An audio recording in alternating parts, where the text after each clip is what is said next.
मुर्शिदाबाद, जहां कभी रात होते ही घुसपैठ का डर शुरू हो जाता था। सुंदरबन, जहां पानी की सीमा है और जंगल ही रास्ता। लेकिन अब यहाँ कुछ ऐसा बन रहा है जो सिर्फ तारबंदी नहीं, बल्कि भारत की सबसे स्मार्ट सीमा बनने की तैयारी है। आज तक 3 दिनों तक भारत बांग्लादेश बॉर्डर के सबसे संवेदनशील इलाकों में रहा। बीएसएफ के साथ ग्राउंड जीरो पर पहुंचा, फ्लोटिंग बॉर्डर पोस्ट देखी, स्पीड बोट से गश्त की और उस नई सुरक्षा रणनीति को समझा जिसका दावा है कि अब घुसपैठियों के लिए सीमा पार करना पहले जैसा आसान नहीं रहेगा। तो क्या भारत बांग्लादेश सीमा पर सचमुच एक नया दौर शुरू हो गया है? आइए चलते हैं जितेंद्र बहादुर के साथ ग्राउंड जीरो पर। भारत और बांग्लादेश के बीच करीब 4096 किलोमीटर लंबी सीमा है, जिसका सबसे संवेदनशील हिस्सा पश्चिम बंगाल से होकर गुजरता है और दशकों से यह इलाका अवैध घुसपैठ, मवेशी, सोने की तस्करी, नकली नोटों के नेटवर्क और सीमा पार अपराधों की बड़ी चुनौती बना रहा है। इन चुनौतियों की सबसे बड़ी वजह सिर्फ लंबी सीमा नहीं थी, बल्कि ऐसी जगहें थी जहां फेंसिंग अधूरी थी। कई इलाकों में जमीन उपलब्ध नहीं थी। जमीन उपलब्ध नहीं होने के कारण वर्षों से यहाँ तारबंदी का काम अटका रहा। यही गैप घुसपैठियों और तस्करों के लिए सबसे आसान रास्ता बनता चला गया। लेकिन अब तस्वीर तेजी से बदलती दिखाई दे रही है। हमारी यात्रा की शुरुआत हुई मुर्शिदाबाद के जलंगी सेक्टर से। सुबह सुबह पूरा इलाका मशीनों की आवाज से गूंज रहा था। जेसीबी मिट्टी समतल कर रही थी, भारी क्रेन लोहे के पोल खड़े कर रही थी, सीपीडब्ल्यूडी के इंजीनियर हर बोल्ट को कस रहे थे और कुछ ही दूरी पर बीएसएफ के जवान पूरे निर्माण क्षेत्र की सुरक्षा में तैनात थे। यह कोई सामान्य फेंसिंग नहीं थी।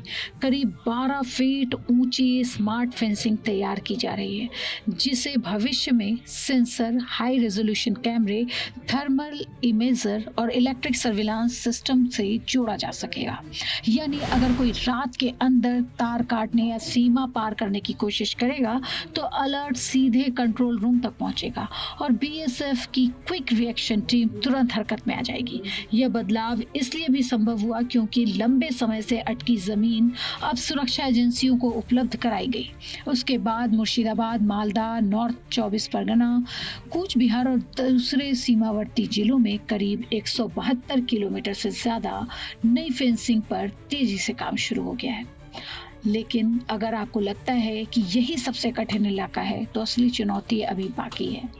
अब चलिए सुंदरबन ग्राउंड जीरो पर, दुनिया का सबसे बड़ा मैंग्रोव जंगल, जहां सीमा खेतों पर या सड़कों से नहीं बल्कि नदियों, दलदल और संकरी जलधाराओं से गुजरती है। यहाँ ज्वार के साथ जमीन गायब हो जाती है और भाटा आते ही फिर दिखाई देती है।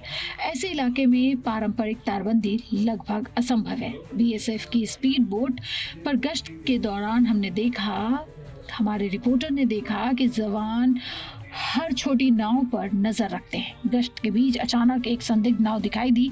कुछ मिनटों में स्पीड बोट ने उसे घेर लिया। जांच के बाद वो स्थानीय मछुआरों की नाव निकली। लेकिन इससे साफ हो गया कि यहाँ हर गतिविधि पर लगातार निगरानी रखी जा रही है। सुंदरबन की सबसे अनोखी व्यवस्था है फ्लोटिंग बॉर्डर आउटपोस्ट। ये पानी पर तैरती चौकियां हैं जहाँ बीएसएफ के जवान 24 घंटे तैनात रहते हैं।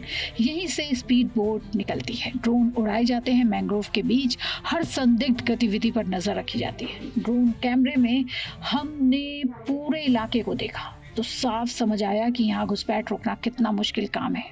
नदी, दलदल, घना जंगल और बदलते जलमार्ग यही वजह है कि करीब 90 किलोमीटर लंबे स्मार्ट बॉर्डर नेटवर्क की तैयारी चल रही है। इस पूरे प्रोजेक्ट का मकसद सिर्फ बाड़ लगाना नहीं, बल्कि ऐसा स्मार्ट बॉर्डर ग्रिड बनाना है जिसमें सीसीटीवी, थर्मल कैमरे, drone, anti drone system, sensor आधारित अलर्ट और राइट टाइम कमांड सेंटर एक साथ काम करें। सरकार का कहना है कि इससे अवैध घुसपैठ, तस्करी और सीमा पार अपराधों पर पहले से ज्यादा प्रभावी निगरानी संभव है। हालांकि यह भी सच है कि सीमा सुरक्षा केवल फेंसिंग से तय नहीं होती।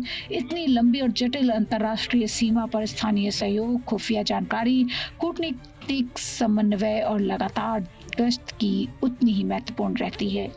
इसलिए इस नई व्यवस्था की असली सफलता आने वाले वर्षों में पूरी तरह सामने आएगी। लेकिन 3 दिनों तक मुर्शिदाबाद से सुंदरवन तक ग्राउंड जीरो पर जो तस्वीरें देखी, उससे इतना जरूर महसूस हुआ कि भारत बांग्लादेश सीमा पर सुरक्षा का मॉडल तेजी से बदल रहा है। अब चौकसी सिर्फ जवानों की आंखों पर नहीं टिकी है, बल्कि तकनीक, रियल टाइम निगरानी और तेज प्रतिक्रिया वाले एक नए सुरक्षा नेटवर्क पर भी आधारित होती जा रही है।